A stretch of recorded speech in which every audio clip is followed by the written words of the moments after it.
Kalau kita akan membuat revolusi pendidikan, mau tidak mau IT harus kita kuasai dulu. Tanpa menguasai IT, maka akan sulit kita membuat revolusi pendidikan. Cuma, kita juga harus ingat bahwa kondisi masyarakat Indonesia itu sangat heterogen. Termasuk penyebaran 500 titik tadi. 500 titik itu juga harus hati-hati.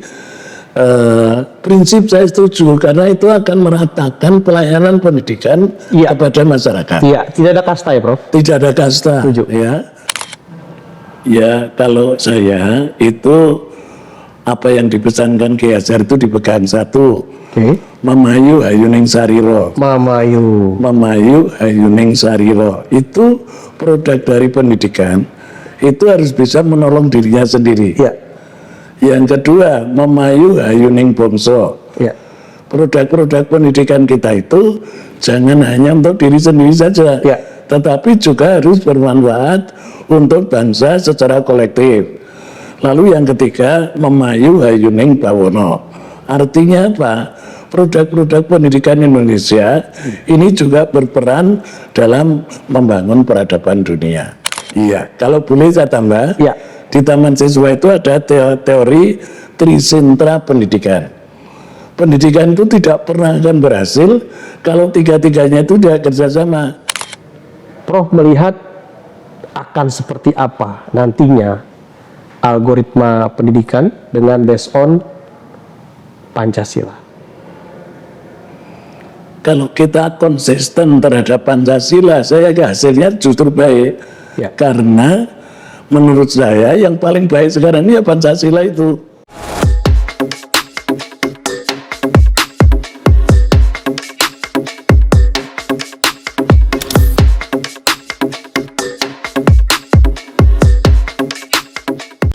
Assalamualaikum Merdeka, Prof. Waalaikumsalam warahmatullahi wabarakatuh. Salam. Sehat, Prof? Alhamdulillah. Terima kasih atas waktunya, Prof. Akhirnya saya bisa jumpa dengan Prof. Lognews TV bisa podcast dengan Prof. Ini acara Log is Files. Jadi Log is Files itu adalah narasumber Lognews TV, personal yang memang sudah firm dalam bidangnya. Prof, tadi prolog saya adalah tentang pendidikan, gagasan Syekh Zaitun, Syekh Panji Gumilang. Gagasan atau ide adanya 500 titik ekosistem pendidikan yang tidak putus. Nah, taman siswa itu ternyata kalau saya membaca dan memahami memiliki kesamaan, yaitu revolusi pendidikan. Bedanya revolusi pendidikan taman siswa itu abad 20. Revolusi pendidikan Al-Zaitun abad 21. 104 loh, Prof, usianya taman siswa. Betul. Nah, apakah taman siswa yang sudah ratusan tahun eksis di Indonesia, bahkan sebagai tanda petik pelopor pendidikan di Indonesia itu masih menggunakan pendidikan yang dibuat oleh pendahulu, Prof? Terima kasih atas pertanyaannya. Ya. Memang pendidikan di taman siswa itu tidak mengalami perubahan dalam hal jati diri. Artinya nilai-nilai yang dikembangkan, nilai-nilai kebaikan, nilai-nilai kejujuran, nilai-nilai kemodernan dan sebagainya itu tetap. Bentuknya saja yang disesuaikan dengan perkembangan zaman. Contoh, ketika taman siswa berdiri, itu pendidikan yang dinikmati oleh rakyat itu masih sangat sedikit. Dan pendidikan waktu itu konotasinya masih pendidikan tatap muka. Sekarang situasinya sudah berbeda. Sekarang itu serba IT. Oleh karena itu taman siswa mau tidak mau juga harus menyesuaikan. Meskipun jati dirinya tetap, nilai-nilainya tetap, tetapi performance-nya kita sesuaikan dengan tantangan zaman. Oleh karena itu misalnya di Universitas Taman Siswa itu sudah dipadukan antara sistem pembelajaran daring dengan luring. Karena masing-masing memiliki kelebihan. Sistem pembelajaran luring itu kalau kita bicara rasa, semangat, sikap, perilaku, disitulah kelebihannya. Tetapi kalau kita bicara pembelajaran daring, kecepatan, ketepatan, dan sebagainya, disitulah kelebihannya. Oleh karena itu, kita memadukan antara luring dengan daring secara proporsional sehingga menghasilkan sesuatu yang lebih efektif.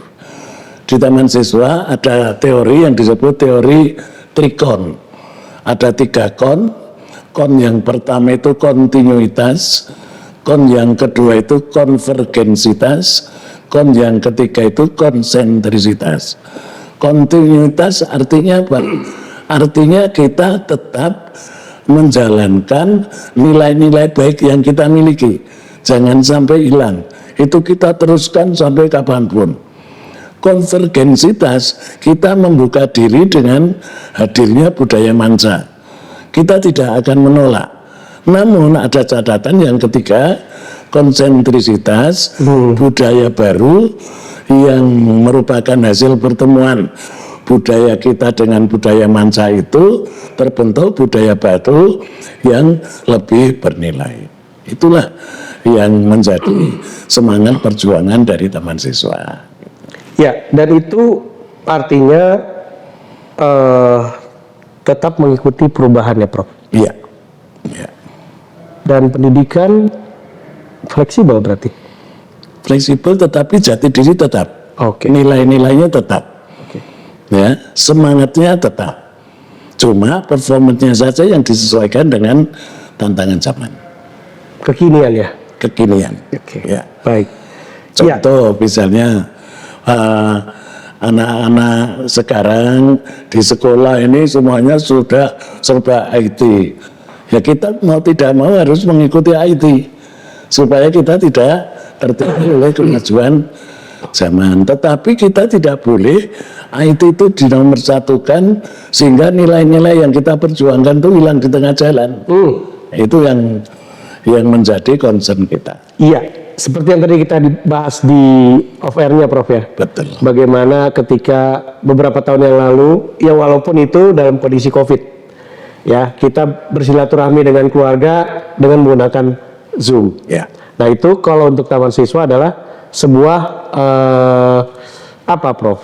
Urgenitas atau apa itu bahasanya?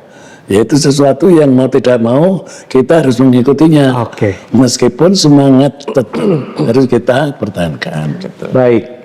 Ya, kemudian Prof, tadi saya sempat keliling. Taman siswa itu ada sekolah untuk usia dini, sekarang perguruan tinggi pun ada. Dengan berapa Prof? 18 prodi ya? Kalau di UST itu 21 prodi. 21 prodi. Baik. Nah, itu kan artinya sesungguhnya taman siswa pun menyiapkan segala sarana prasarana, fasilitas dan lain-lain, termasuk yang Prof bilang sebuah ruh atau ajaran Ingarso Suntulodo itu tetap di sosialisasikan ajaran itu dari usia dini atau bagaimana, Prof? Iya.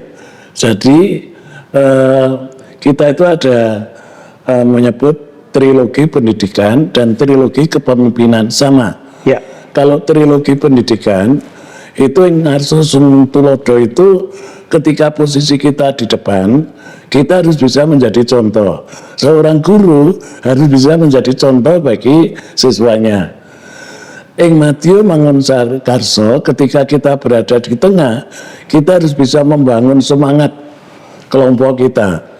Tuturi Handayani ketika kita posisi di belakang, kita harus tetap mengikuti jalan-jalan kebaikan.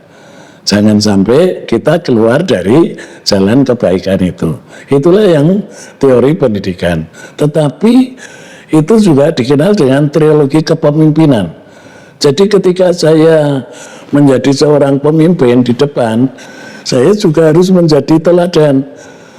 contoh kecil, kalau saya datang di kampus nggak boleh terlambat.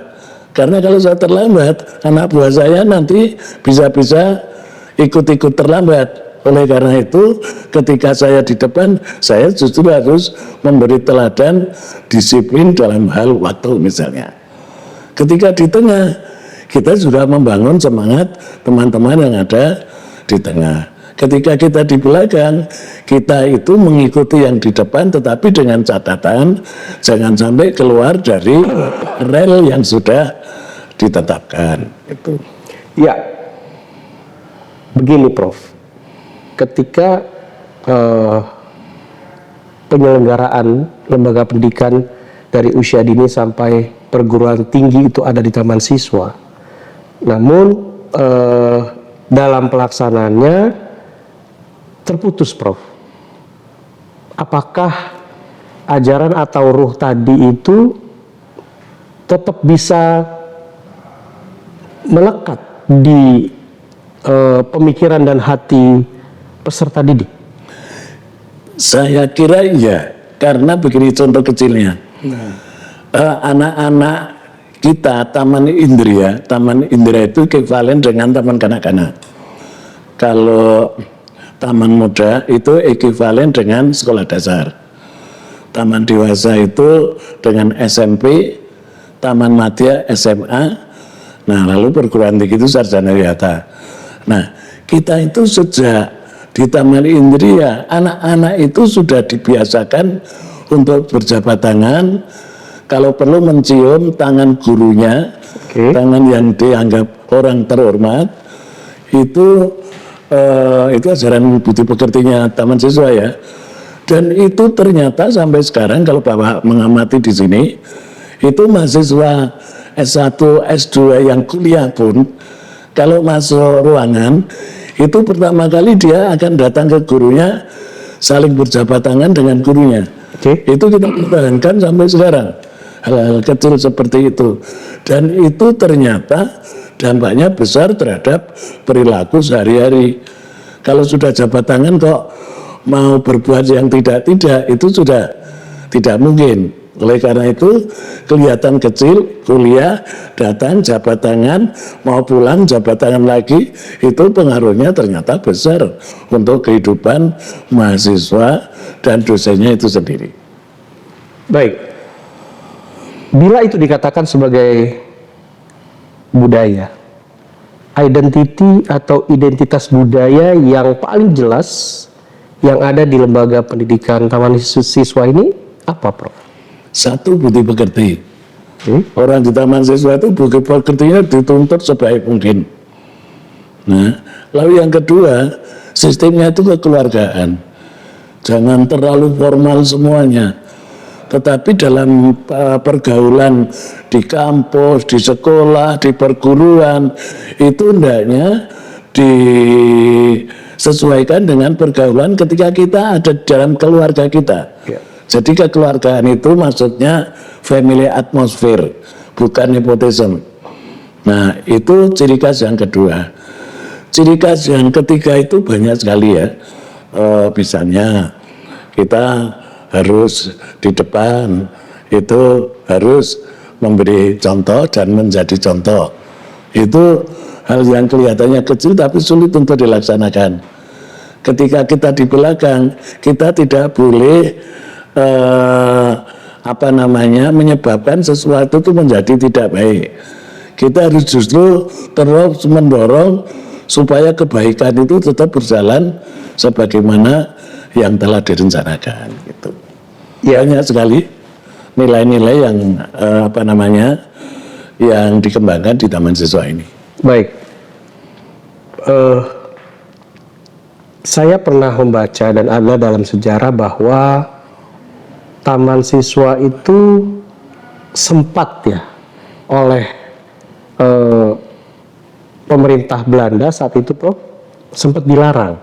Tapi ketika seluruh siswa atau masyarakat yang mencintai Taman Siswa itu sendiri melakukan sebuah gerakan dan akhirnya diizinkan, lebih kurang seperti itu.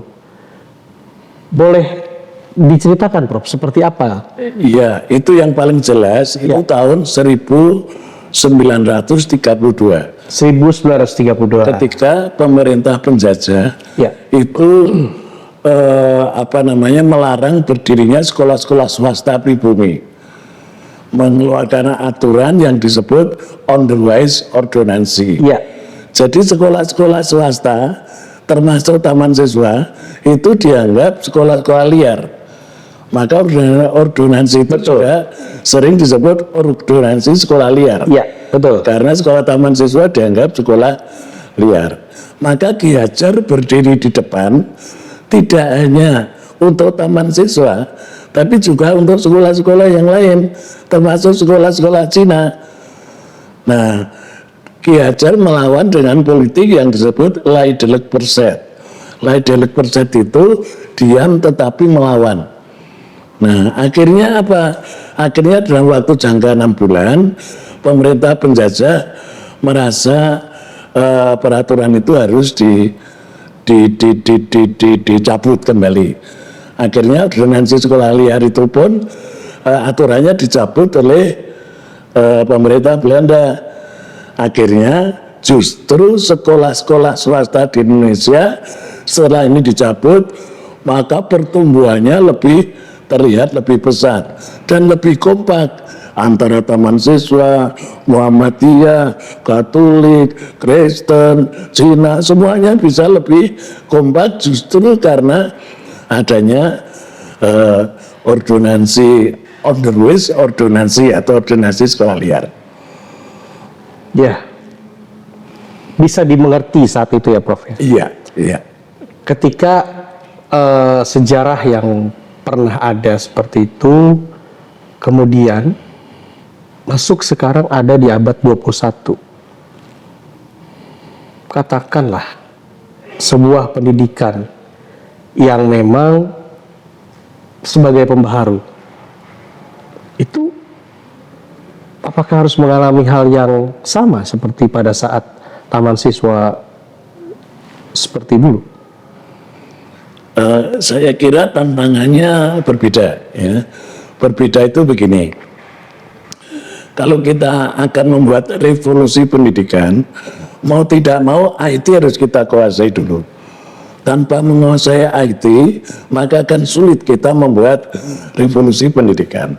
Cuma kita juga harus ingat bahwa kondisi masyarakat Indonesia itu sangat heterogen. Kita bicara IT di tengah kota itu sangat berbeda. Kalau saya berjalan dari Ambon sampai ke Kupang itu dengan kapal itu memerlukan waktu 13,5 hari sekali jalan, ya. Terus nanti PP sudah 26 hari, itu sinyal aja tidak ada. Jadi IT-nya berbeda antara IT yang ada di Jakarta, IT yang ada di Jogja, IT yang ada di Ambon, IT yang ada di Kupang. Oleh karena itu, revolusinya harus disesuaikan dengan kondisi situasi di mana kita akan mengadakan revolusi pendidikan. Termasuk penyebaran 500 titik tadi. 500 titik itu juga harus hati-hati. Prinsip saya setuju karena itu akan meratakan pelayanan pendidikan kepada masyarakat. Iya, tidak ada kasta ya Prof? Tidak ada kasta. Setuju. Ya. Itu saya sangat setuju dan sangat mendukung. Cuma hati-hati, pertama kali jangan dianggap 500 itu sama semua karena kondisi di perkotaan sangat berbeda dengan kondisi di pedesaan.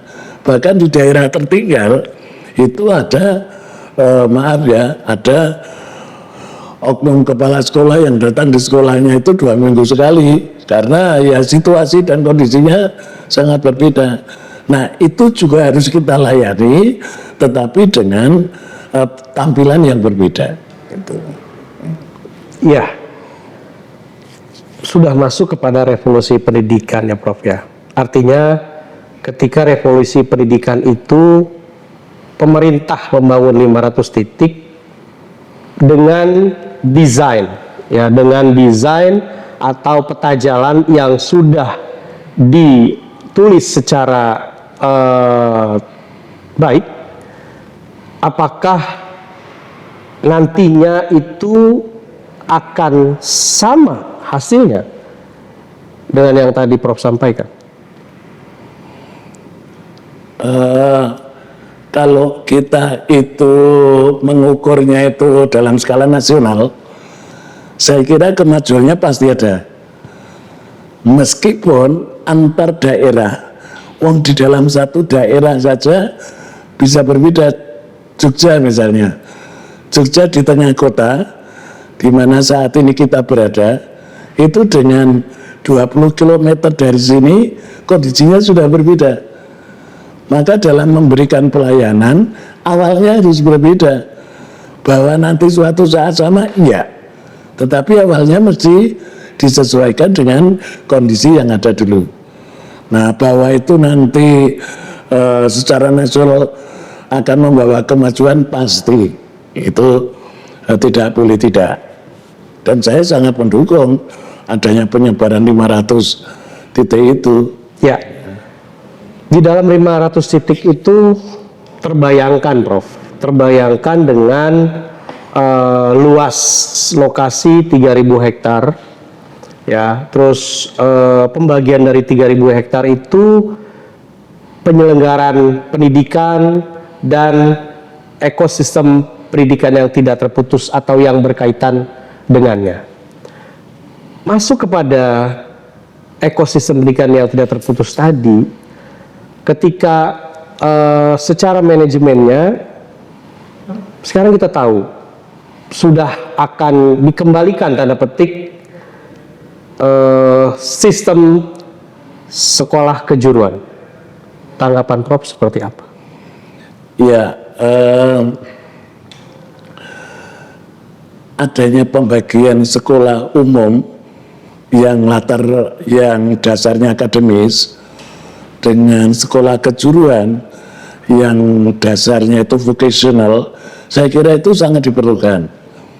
Cuma kita harus hati-hati, harus kita hitung kira-kira tenaga kerja menengah hasil didik dari sekolah kejuruan itu berapa. Jangan sampai hasil didiknya itu berlipat kali melebihi dari yang diperlukan sehingga yang terjadi pengangguran. Oleh karena itu kita harus cermat sejak awal, menghitung kebutuhan, menghitung jenis keterampilan, menghitung kualitas keterampilan, sehingga apa yang kita hasilkan itu klop dengan apa yang diperlukan di lapangan. Bahwa tenaga akademis diperlukan, ya, kita masih memerlukan orang-orang pinter yang bisa memajukan Indonesia dari atas gitu ya, menarik yang ada di bawah, tetapi kita juga memerlukan orang-orang yang ada di tengah-tengah ini. Tenaga skill, tenaga itu kan diperlukan juga. Dan itu hitungan kita harus tepat sehingga lulus sekolah kejuruan itu pekerjaan sudah menunggu atau lulusan itu sendiri yang membuat pekerjaan. Seperti kalau saya bandingkan misalnya di Belanda itu ada SMK namanya Middelbare Technische School. Di sini SMK. Ya, di sana itu umumnya lulusannya bisa langsung kerja karena perhitungan jumlah tenaga menengah, terampil menengah yang dihasilkan itu cermat sehingga sesuai dengan kebutuhan. Begitu lulus kerja. Kadang-kadang di kita ini menjadi tantangan tersendiri untuk menghitung itu. Ya, peradaban Romawi dan Ottoman atau Utsmania itu runtuh karena pendidikan, Prof. Dan kita negara besar. Indonesia tidak punya contoh karena Indonesia terdiri dari 18.000 lebih pulau-pulau. Nah, ketika 500 titik disentralkan, ya, 500 titik disentralkan dengan tambahan ide pemikiran tadi, ya, apakah Indonesia akan mampu menjadi Indonesia Emas 2045? Saya kira kita mampu ya, kalau catatan-catatan pendidikan, kalau di taman siswa itu disebut ajaran keajar, itu dipegang. Contohnya, Prof? Contohnya alam dan zaman. Alam dan zaman. Alam dan zaman. Alam itu kita memiliki hal-hal yang kaya raya. Ya. Laut yang luas, gunung yang tinggi, hutan yang lebat, sawah yang luas, danau yang luas, yang semuanya itu memiliki kekayaan luar biasa. Ini yang belum kita manfaatkan secara optimal. Ini kalau kita garap, ini baru alamnya saja loh ya. Wah, itu sudah luar biasa kekayaan kita. Saya setuju lagunya Gus Plus. Tanah surga.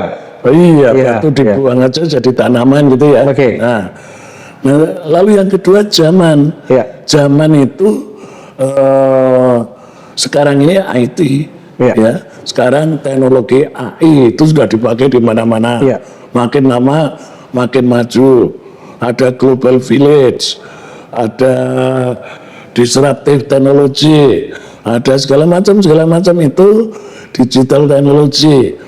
Itu kalau kita kembangkan sesuai dengan karakter dan kebutuhan kita, saya kira akan bisa membantu untuk untuk mengeksploitasi kekayaan alam kita gitu. Ya, bicara kekayaan alam pun termasuk ketika untuk membangun unsur pendidikan itu perlu memenuhi beberapa unsur ya, Prof. Sehingga tidak ada teguran alam. Lebih kurang seperti itu. Kita tahu sekarang ada 60 juta katakan generasi pendidik di Indonesia itu ya, yang bila revolusi pendidikan itu tidak dimulakan dari era Presiden Prabowo Subianto, which is lebih kurang 20 tahun lagi ya, menuju 2045, maka kita akan terus mendapatkan teguran-teguran dari alam itu. Prof, ketika menyeimbangkan tadi yang Prof bilang, terus unsur budaya, tradisi di dalamnya, unsur apa lagi menurut Prof yang bisa memenuhi segala-galanya di dalam sebuah ekosistem pendidikan yang tidak terputus abad 21 ini? Ya, kalau saya itu apa yang dipesankan Ki Hajar itu dipegang satu. Mamayu Hayuning Sariro. Mamayu Hayuning Sariro itu produk dari pendidikan, itu harus bisa menolong dirinya sendiri. Yang kedua, Mamayu Hayuning Bongso. Produk-produk pendidikan kita itu jangan hanya untuk diri sendiri saja, tetapi juga harus bermanfaat untuk bangsa secara kolektif. Lalu yang ketiga, Mamayu Hayuning Bawono. Artinya apa? Produk-produk pendidikan Indonesia ini juga berperan dalam membangun peradaban dunia. Nah, kalau tiga ini dipegang, insya Allah ya Indonesia emas yang kita cita-citakan, insya Allah bisa kita capai. Ya, demikian 103 tahun Taman Siswa sudah 104, lebih kurang 104 berdiri. Taman Siswa masih menjaga pemikiran-pemikiran tersebut. Iya. Yang dielaborasikan dengan Internet of Things hari ini. Iya, karena setiap hari itu kita praktikkan, tidak hanya kita teorikan di dalam kelas, tetapi kita praktikkan. Contoh, kalau di sekolah itu ada guru BP, itu seolah-olah yang menjadi guru budi pekerti itu hanya guru BP saja. Padahal di Taman Siswa semua guru, bahkan dengan pendiknya saja, itu semua menjadi guru BP. Nah, itu kita praktekkan sehari-hari. Jabat tangan tadi, itu kita praktekkan sehari-hari, sehingga secara tidak langsung nilai-nilai yang kita pegang itu tidak akan hilang. karena kita praktekkan, tidak hanya kita didiskusikan di dalam kelas. Ya, menarik nih Prof, menarik. Ternyata ekosistem pendidikan yang tidak terputus itu pun termasuk di dalamnya adalah peran serta dari orang tua atau Iya, keluarga. iya. Kalau boleh saya tambah, Ya. di Taman Siswa itu ada teori trisentra pendidikan. Pendidikan itu tidak pernah akan berhasil kalau tiga-tiganya itu tidak kerjasama. Pertama perguruan, sekolah, pesantren, ada di perguruan. Yang kedua keluarga. Meskipun di perguruannya baik, kalau di keluarganya nggak baik, ya bisa kan baik. Oleh karena itu di sekolahnya juga harus baik, di keluarganya juga harus baik. Ya. Tetapi ada satu lagi yang sangat menentukan, yaitu di masyarakat. Sehingga kalau tiga-tiganya itu baik, saling mengisi secara kondusif, insya Allah nanti hasilnya akan baik. Gitu. Ya, setuju. Dan di dalamnya tadi Prof menyebutkan pesantren. Ketika pesantren Al-Zaitun itu spiritnya pesantren namun modern sistem atau sistemnya modern ya Prof. Nah di dalam prinsip pendidikan Al-Zaitun tadi Prof melihat ini sebuah prinsip baru yang kemudian lembaga pendidikan Mahat Al-Zaitun itu terlihat kemandirian dalam pendidikan dan individu. Menurut Prof bagaimana? Ya, kita ini kan makhluk sosial ya Pak ya. Oke. Jadi bahwa kita secara individu harus memiliki kelebihan, tetapi itu tidak boleh dinikmati secara individual saja. Harus kita nikmati bersama dengan masyarakat yang ada di sekitarnya. Nah, kalau dua ini bisa berjalan secara berimbang, saya kira kok hasilnya akan lebih baik gitu. Ya, tanggal 29 sampai tanggal 2 Mei, 29 April sampai 2 Mei 2025, Mahat Al-Zaitun akan mengadakan agenda besar, kegiatan besar, sebuah kepedulian dari Mahat Al-Zaitun tentang pendidikan dengan tema menyongsong ekosistem pendidikan yang tidak terputus dan menjelang atau menuju Indonesia Emas 2045. Saya ingin cerita sedikit Prof, karena saya meliput ya pada tanggal 13 April ya 13 April betul saya 17 April mohon maaf Prof, 17 April saya meliput penggulungan atau pelepasan pelajar kelas 12 Mahat Al-Zaitun dengan tema di situ algoritma pendidikan. Prof melihat akan seperti apa nantinya algoritma pendidikan dengan based on Pancasila. Kalau kita konsisten terhadap Pancasila, saya kira hasilnya justru baik. Ya. Karena menurut saya yang paling baik sekarang ini ya Pancasila itu. Kita tidak boleh menonjolkan satu agama tertentu. Ya. Meskipun ajaran agama itu baik.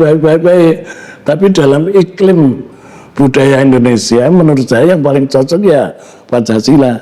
Jadi kalau kita konsisten perilaku kita itu berpedoman Pancasila, saya kira hasilnya bisa sesuai yang kita harapkan. Ya, Prof nanti tanggal 29 ya, atau tanggal berapa Prof? Saya belum tahu, Oke, tapi jadwal saya tanggal 1. tanggal 1. Tanggal 1. Oke, rencana Prof akan membawakan. Saya akan membawakan ajaran-ajaran Ki Hajar dalam menyongsong pendidikan masa depan. Jadi hal-hal yang sebagian hal-hal yang saya katakan tadi akan saya sampaikan di dalam simposium. Misalnya manusia itu kan menurut Ki Hajar dasarnya itu dua, satu dasar, yang satu ajar. Mengandalkan dasar saja nggak cukup, Tapi mengandalkan dasar saja juga nggak cukup. Maka antara dasar dengan ajar itu harus berimbang. Nah, mengkombinasikan dasar dan ajar itu ada tekniknya tersendiri. Karena setiap orang itu dasarnya berbeda-beda. Ada orang yang diberi dasar yang kuat di keadaan tertentu, tapi ada yang lemah di dalam keadaan itu. Nah, itu harus ditambal dengan ajar. Nah, itu tekniknya ada tersendiri. Nah, oleh karena itu setiap manusia itu memiliki teknik tersendiri untuk mengkombinasikan ajar dan dasar sesuai dengan keadaan dirinya masing-masing. Oke. Prof, terakhir, di dalam KTT G20 di Brazil saat itu Presiden Prabowo Subianto ya setelah beberapa pekan dilantik, beliau berpidato dengan mengatakan bahwa ya lebih kurang Indonesia itu darurat pendidikan dan darurat pangan.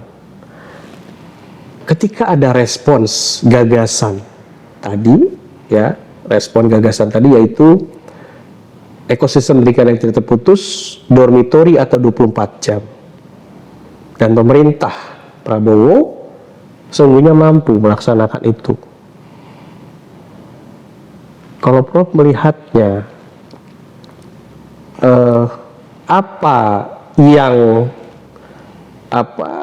kendala, katakan bila kendala atau tantangan, ya ekosistem pendidikan yang tidak terputus ini dilaksanakan di 500 titik di era Pak Prabowo ini sebagai sesungguhnya adalah jawaban dari pidato Presiden di KTT G20 bahwa darurat pendidikan. Jadi dengan sistem dormitori atau 24 jam anak bangsa dididik dalam satu titik atau tersentral. Gimana, Prof? Ya, kalau secara mikro saya tanggapi 24 jam dormitori itu kan saya punya pengalaman juga. Ya. Saya punya pesantren. Jadi di pesantren saya itu ada sekolah. Sekolahnya itu kualifikasinya bagus semua karena akreditasinya A semua. Oke. Ada PAUD, ada TK, ada SMP, ada SMK, semua A. Nah, siswanya itu sebagian ini tinggal di pesantren 24 jam kan? Oke. Yang sebagian tidak tinggal di pesantren. Ya. Ini hasilnya berbeda. Oke. Karena yang tidak tinggal di pesantren itu di luaran kan lingkungannya berbeda. Ya. Sedangkan di pesantren lingkungannya berbeda lagi.